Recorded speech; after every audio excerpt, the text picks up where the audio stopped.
ಸರ್ವೋತ್ತಮ ಸೇವಾ ರಾಜ್ಯ ಪ್ರಶಸ್ತಿ ಅವ್ರು ಬಂದಿಲ್ಲ, ಅವ್ರ ಪುತ್ರ ಬಂದಿದ್ದಾರೆ. ಅವ್ರ ಪರವಾಗಿ ಒಂದು ಏನಪ್ಪ ಹೆಸರು ಕೆ ಕುಮಾರ್ ಅವರೇ ಮತ್ತು ಎಲ್ಲ ಜಿಲ್ಲಾ ಪದಾಧಿಕಾರಿಗಳ ವೇದಿಕೆ ಮೇಲಿರ್ತಕ್ಕಂಥ ಶ್ರೀ ಎಸ್ ಶಂಕರ್ ಅವರು, ದ್ಯಾಮರಾಜ್ ಅವರು, ಶ್ರೀಮತಿ ಲತೇಶ್ ಜೈನ್ ಅವರು, ರಾಜ್ಯ ಪ್ರಶಸ್ತಿಗೆ ಭಾಜನರಾಗಿರ್ತಕ್ಕಂಥ ಇವತ್ತಿನ ಕಾರ್ಯಕ್ರಮದಲ್ಲಿ ಪ್ರಶಸ್ತಿಯನ್ನು ಸ್ವೀಕರಿಸಿದಂತ ಎಲ್ಲ ಸಾಧಕರಿಗೆ ಈ ಕಾರ್ಯಕ್ರಮದ ಪರವಾಗಿ ಹೃತ್ಪೂರ್ವಕವಾದಂತಹ ಅಭಿನಂದನೆಗಳು. ಮತ್ತು ಇವರಿಗೆ ಸಾಧಕರಿಗೆ ಸನ್ಮಾನ ಮಾಡಿದಂತ ನಮ್ಮ ಟಿ ರಘುಮೂರ್ತಿ ಸರ್ ಅವರ ಆದಿಯಾಗಿ, ಆ ರಾಜ್ಯಾಧ್ಯಕ್ಷರಾದಂತಹ ಮಲ್ಲಿಕಾರ್ಜುನ ಮಂಗಳವರ ಆದಿಯಾಗಿ, ಗದ್ದಿಗೆ ಎಲ್ಲರ ಆದಿಯಾಗಿ, ತಾಲೂಕು ಸಂಘದ ಎಲ್ಲ ಪದಾಧಿಕಾರಿಗಳ ಆದಿಯಾಗಿ ಅವರಿಗೆ ಹೃತ್ಪೂರ್ವಕವಾದಂತಹ ಅಭಿನಂದನೆಗಳನ್ನ ಈ ಸಂದರ್ಭದಲ್ಲಿ ಅವರಿಗೆ ಮಾಡಕ್ಕಾಗ್ತಾ ಇಲ್ಲ. ಕೇವಲ 20% ಪತ್ರಕರ್ತರಿಗೆ ಕೊಟ್ಬಿಟ್ಟು 80% ಪತ್ರಕರ್ತರು ಇವತ್ತು ರಸ್ತೆಗಿದ್ದಾರೆ. ಒಂದು ಕಡೆ ಮಾಲೀಕರುಗಳು ನಮ್ಮನ್ನ ಆ ರೀತಿ ಶೋಷಣೆ ಮಾಡ್ತಾ ಇದ್ದಾರೆ, ಮತ್ತೊಂದು ಕಡೆ ಸರ್ಕಾರಗಳು ಮೂಗಿಗೆ ತುಪ್ಪ ಸುಡ್ತಾ ಏನು ಮಾಡಕ್ಕಾಗ್ತಾ ಇಲ್ಲ. ಇವತ್ತು ಬಸ್ ಪಾಸ್ ಇರ್ಬೋದು, ತಾವೆಲ್ಲ ನೋಡಿದ್ರಿ, ಮಹಿಳೆಯರು ಮಂಗಳಮ್ಮ ಬಹಳಷ್ಟು ತಗೊಂಡಿರೋ ಸಂತೋಷ ಸರ್ಕಾರದ ಈ ಒಂದು ಕ್ರಮಗಳು. ಬಟ್ ಪತ್ರಕರ್ತರು, ನಿಜವಾದ ಪತ್ರಕರ್ತರು ಅಂತಂದ್ರೆ RNI ಪಡೆದಂತ ಸಂಚಿಕೆಗಳು ಬಂದ್ರು ಸಾಕು, ಅವರೆಲ್ಲ ಪತ್ರಕರ್ತರು, ಪತ್ರಿಕೆ ಮಾನ್ಯತೆ ಹೊಂದದಂತರು. ಈ ಸರ್ಕಾರಗಳು ಟ್ವಿಸ್ಟ್ ಮಾಡಿ ಪತ್ರಕರ್ತರು ಮಾನ್ಯತೆ ಅಂದ್ರೆ ನಮ್ಮ ಮಾಧ್ಯಮ ಪಟ್ಟಿಯಲ್ಲಿ ಇರಬೇಕು, ಏನೇನೋ ಬೇರೆ ಬೇರೆ ಅದಕ್ಕೆ ಸಂಬಂಧ ಇಲ್ಲದಂತ ಒಂದು ಮಾನದಂಡಗಳು ರೂಪಿಸಿದ್ದಾರೆ. ಅದನ್ನ ಇನ್ನೊಂದು ವಾರದಲ್ಲಿ ಸುಪ್ರೀಂ ಕೋರ್ಟ್, ಹೈಕೋರ್ಟ್ಗೆ ನಮ್ಮ ವಕೀಲರುಗಳು ಈಗಾಗಲೇ ಸಿದ್ಧತೆ ನಡೆಸಿ ಸರ್ಕಾರಗಳಿಗೆ ನೋಟಿಸ್ ಸರ್ವ್ ಮಾಡ್ತಾರೆ ಅಂತ ಈ ಸಂದರ್ಭದಲ್ಲಿ ಹೇಳ್ತಾ, ಆ ಒಂದು ವಿಚಾರದಲ್ಲಿ ನಮ್ಮ ಕೆಲಸ ಏನಿದೆ ಕಾನೂನು ಮುಖಾಂತರ ಪಡೆಯದಂತ ಹೇಳ್ತಾ, ಇವತ್ತು ವಕೀಲರು ಪಡೆದರು, ಸರ್ಕಾರಿ ನೌಕರರು ಪಡೆದರು, ಬಹಳಷ್ಟು ಜನ ಇವತ್ತು ಡಾಕ್ಟರ್ಗಳು, ಎಲ್ಲರೂ ರಕ್ಷಣಾ ಕಾಯ್ದೆಗಳು ಪಡೆದಿದ್ದಾರೆ. ಇವತ್ತು ನಾವು ಸಮಾಜ ತಿದ್ದುವಂತ ಕೆಲಸಕ್ಕೆ ನಾವು ಏನ್ ಹೋಗ್ತಾ ಇದೀವಲ್ಲ, ನಮ್ಮ ಮೇಲೆ ಅಲ್ಲೇ ಇರ್ಬೋದು, ಕೊಲೆಗಳು ಇರ್ಬೋದು, ಇನ್ನತ್ರ ಫಸ್ಟ್ ಸಿಗಬೇಕಾದ ರಕ್ಷಣೆ ನಮಗೆ ಸಿಗ್ತಾ ಇಲ್ಲ. ಇರ್ಲಿ, ಮುಂದಿನ ದಿನ ಹೋರಾಟದ ಮುಖಾಂತರ ತಗೋಣಂತ ಈ ಸಂದರ್ಭದಲ್ಲಿ ಹೇಳ್ತಾ, ಹಣೆ ಬರಹದಲ್ಲಿ ಜೀವನವಿಲ್ಲ, ಹಣೆಯ ಒಂದೊಂದು ಬೆವರ ಹನಿಯಲ್ಲಿ ಜೀವನ ಇದೆ ಅಂತ ನಾವು ಪತ್ರಕರ್ತರು ಮನಗಾಣ್ಬೇಕಂತ ಈ ಸಂದರ್ಭದಲ್ಲಿ ಹೇಳ್ತೀನಿ. ಯಾವುದಕ್ಕೂ ನೀವು ಅಂಜೋದು ಬೇಡ. ದಿನಾಚರಣೆಯ ಸಂದರ್ಭದಲ್ಲಿ ನಾವೆಲ್ಲ ಪತ್ರಿಕಾ ಧರ್ಮದ ಬಗ್ಗೆ, ಪತ್ರಿಕೆಗಳ ಬಗ್ಗೆ ಏನು ನಮ್ಮ ಪ್ರಜಾಪ್ರಭುತ್ವ ವ್ಯವಸ್ಥೆಯಲ್ಲಿ 4 ಅಂಗಗಳಲ್ಲಿ ಇದಾವೆ, ಇದು ಒಂದು ಕೂಡ, ಇನ್ನು ಕಾರ್ಯಾಂಗ, ನ್ಯಾಯಾಂಗ ಮತ್ತು ಎಲ್ಲ ಒಂದು ಜವಾಬ್ದಾರಿ ಇರ್ತಕ್ಕಂಥ ಶಾಸಕಾಂಗ. ಈ ಎಲ್ಲ 3 ಶಾಸಕಾಂಗ, ನ್ಯಾಯಾಂಗ, ಕಾರ್ಯಾಂಗದ ಜವಾಬ್ದಾರಿಗಳನ್ನ ಜೊತೆಗೆ ಅಲ್ಲಿ ಏನೇ ವ್ಯತ್ಯಾಸಗಳಾದಾಗ ಅದನ್ನ ಸರಿಪಡಿಸುವಂತ ಒಂದು ಅಂಗ ಈ ಒಂದು ಪತ್ರಿಕಾ ರಂಗ ಅಂತ ಹೇಳಿ ಯಾವತ್ತೂ ಕೂಡ ನಾವು ಭಾವಿಸಿದ್ದೀವಿ.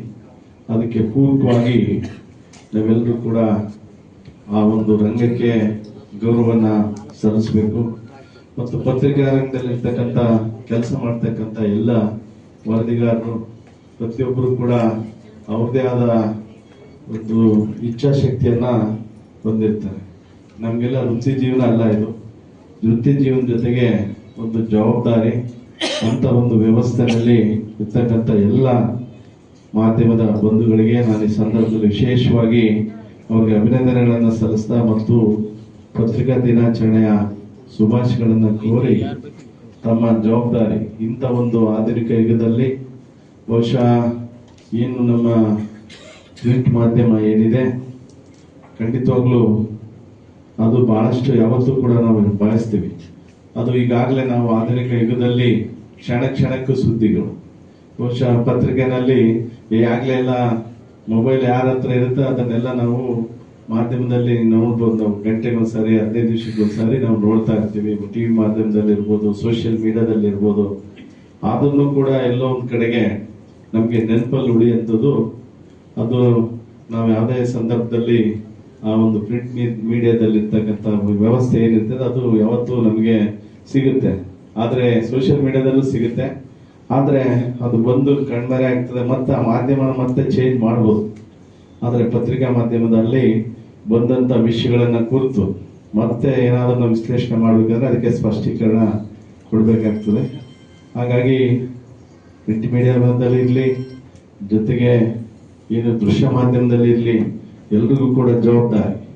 ನಾನು ಶಾಸಕನಾಗಿ ಯಾವುದೇ ಸಂದರ್ಭದಲ್ಲಿ ಏನೇ ನಮ್ಮ ಕ್ಷೇತ್ರದಿರ್ಬೋದು, ಬೇರೆ ಬೇರೆ ಯಾವುದೇ ವಿಷಯಗಳಿರ್ಬೋದು, ಒಂದು ಸದುದ್ದೇಶದಿಂದ ಯಾರೆಲ್ಲ ವರದಿ ಮಾಡ್ತಾರೆ ಖಂಡಿತವಾಗ್ಲೂ ನಾವು ಗೌರವನ ಸಲ್ಲಿಸಿ ಅದನ್ನ ನಮ್ಮ ವ್ಯವಸ್ಥೆಯಲ್ಲಿ ಏನು ಕಾರ್ಯಾಂಗದಲ್ಲಿ ವ್ಯವಸ್ಥೆ ಮಾಡ್ತೀವಿ, ರಾಜಕೀಯ ಪ್ರತಿನಿಧಿಗಳಾಗಿರ್ಬೋದು, ಬೇರೆ ಯಾರೇ ಇರ್ಬೋದು, ಅದನ್ನ ಉಪಯೋಗ ಮಾಡೋಂಥ ಕೆಲಸ ನಾವು ಖಂಡಿತವಾಗ್ಲೂ ಮಾಡ್ತೀವಿ. ಅದನ್ನು ಕೆಲವರು ಬೇರೆ ಬೇರೆ ವಿಷಯದಲ್ಲಿ ತಮ್ಮದೇ ಆದ ದಾಟಿನಲ್ಲಿ ಬೇರೆ ಬೇರೆ ಅದನ್ನ ನಾವು ಉದಾಸೀನ ಕೂಡ ಮಾಡ್ತೀವಿ. ಖಂಡಿತವಾಗ್ಲೂ ನಾನು ಬಹಳಷ್ಟನ್ನ 190% ಸದುದ್ದೇಶನೇ. ಕೆಲವು ತಪ್ಪು ಮಾಹಿತಿಯಿಂದ, ಮಾಹಿತಿ ಕೊರತೆಯಿಂದ ಕೂಡ ಕೆಲವು ಸಂದರ್ಭದಲ್ಲಿ ಆಗ್ಬೋದು. ಯಾಕಂದ್ರೆ ನಾವೆಲ್ಲರೂ ಎಲ್ಲನೂ ಕೂಡ ನಾವು ಕಂಪ್ಯೂಟರ್ ಎಲ್ಲ, ಆದರೆ ಕಂಪ್ಯೂಟರ್ನು ದೃಶ್ಯ ಮಾಧ್ಯಮದಲ್ಲಿ ಬೇರೆ ಬೇರೆ ವಿಷಯದಲ್ಲಿ ನಾವು ನೋಡ್ತೀವಿ, ತಪ್ಪು ಕೂಡ ಆಗ್ತದೆ. ಆದರೆ ಅದು ಗೊತ್ತಿಲ್ಲದೆ ತಪ್ಪಾದ್ರೆ ಅದನ್ನ ಯಾರು ಕೂಡ ಏನು ಮಾಡ್ಲಿಕ್ಕೆ ಆಗಲ್ಲ. ಹಾಗಾಗಿ ಅಂತ ಜವಾಬ್ದಾರಿಯನ್ನ ನಿರ್ವಹಿಸ್ತಕ್ಕಂಥ ಮಾಧ್ಯಮದ ಎಲ್ಲ ಸ್ನೇಹಿತರಿಗೂ ನಾನು ಯಾವತ್ತೂ ಕೂಡ ನಾನು ಸ್ವಾಗತ ಮಾಡ್ತಾ, ಅವರು ಬಹಳಷ್ಟು ಉಪಯೋಗ ಕೂಡ ಆಗ್ತಾರೆ. ಯಾಕಂದ್ರೆ ಕೆಲವೊಂದು ಗೊತ್ತೇನೇ ಆಗೋದಿಲ್ಲ. ಆ ಸೋಷಿಯಲ್ ಮೀಡಿಯಾದಲ್ಲಿ ಇರ್ಬೋದು, ಪೇಪರ್ಲಿಂದ ಇರ್ಬೋದು, ನೋಡಿದಂಥ ಸಂದರ್ಭದಲ್ಲಿ ಸಾರ್ವಜನಿಕರಿಗೆ, ವಿಶೇಷವಾಗಿ ಸಾರ್ವಜನಿಕ ಕಚೇರಿಗಳಿರ್ಬೋದು, ಸಾರ್ವಜನಿಕ ಕಟ್ಟಡಗಳಿರ್ಬೋದು, ಸಾರ್ವಜನಿಕ ರಸ್ತೆಗಳಿರ್ಬೋದು, ಯಾವುದೇ ಒಂದು ಸಂದರ್ಭದಲ್ಲಿ ಅವು ಸಾರ್ವಜನಿಕರಿಗೆ ಉಪಯೋಗ ಆಗತ್ತೆ.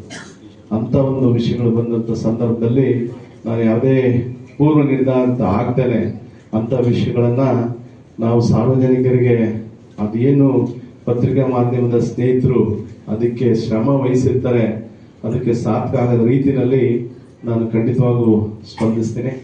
ಜೊತೆಗೆ ಈಗಾಗಲೇ ನಮ್ಮ ಮಲ್ಲಿಕಾರ್ಜುನ್ ಹೇಳಿದಂತೆ ಪತ್ರಿಕಾ ರಂಗದಲ್ಲಿ ಕೆಲಸ ಮಾಡಂತ ಪತ್ರಿಕಾ ವರದಿಗಾರರಿಗೆ ಅವ್ರದೇ ಆದ ಸಮಸ್ಯೆಗಳು, ಕೌಟುಂಬಿಕ ಸಮಸ್ಯೆಗಳಿದ್ದು ವೃತ್ತಿ ಜೀವನ ಬೇರೆ ಬೇರೆ ನಾವು ಯಾವಾಗಲೂ ನೋಡ್ತೀವಿ. ಸರ್ಕಾರಿ ಕಾರ್ಯಾಂಗ ವ್ಯವಸ್ಥೆಯಲ್ಲಿ ಮಾಡ್ತಕ್ಕಂಥ ಎಲ್ಲ ಸಾರ್ವಜನಿಕ ಏನು ನಮ್ಮ ನೌಕರರಿದ್ದಾರೆ, ಸರ್ಕಾರಿ ನೌಕರರು ಮತ್ತು ಖಾಸಗಿ ವಲಯದಲ್ಲಿ ಮಾಡ್ತಕ್ಕಂಥ ನೌಕರು ಇರ್ಬೋದು, ಕಾಲಕ್ಕೆ ಅವ್ರದೇ ಆದ ರೀತಿಯಲ್ಲಿ ಸಂಬಳ ಇರ್ಬೋದು, ಬೇರೆ ಭತ್ಯೆಗಳಿರ್ಬೋದು, ಅದನ್ನ ಬೇರೆ ಜಾಸ್ತಿ ಮಾಡಿ ಅಂತ ಕೇಳ್ತೀವಿ. ಆದ್ರೆ ಇಲ್ಲಿ ತಮ್ಮದೇ ಆದ ಒಂದು ಜವಾಬ್ದಾರಿಯನ್ನು ಅರಿತು ಮಾಡಂತವ್ರಿಗೆ ಸರ್ಕಾರ ಕೆಲವೊಂದು ಸೌಲಭ್ಯಗಳನ್ನ ಕೊಡಂತ ಕೆಲಸ ಆಗ್ಬೇಕು.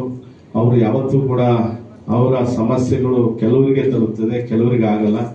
ಹಾಗಾಗಿ ಆ ಸರ್ಕಾರ ಅದನ್ನು ಕೂಡ ಮನ್ನಿಸಿ ಗಮನಿಸಿ ಅವರಿಗೆ ಸಾರ್ವಜನಿಕ ಸೌಲಭ್ಯಗಳನ್ನು ಕೊಡಲಿಕ್ಕೆ ಅವ್ರದೇ ಆದ ರೀತಿಯಲ್ಲಿ ಖಂಡಿತವಾಗ್ಲೂ ಸರ್ಕಾರ ಕೆಲಸ ಮಾಡಬೇಕಾಗ್ತದೆ, ಯಾವುದೇ ಪಕ್ಷದ ಸರ್ಕಾರ ಅಂತ ಹೇಳಿ ಹೇಳ್ತಾ, ಯಾವತ್ತೂ ಕೂಡ ನಿಮ್ಮ ಸಮಸ್ಯೆಗಳ ಜೊತೆ ನಾನು ಇರ್ತೀನಿ ಅಂತ ಹೇಳ್ತಾ ಈ ಒಂದು ಸಾಧನೆಯನ್ನ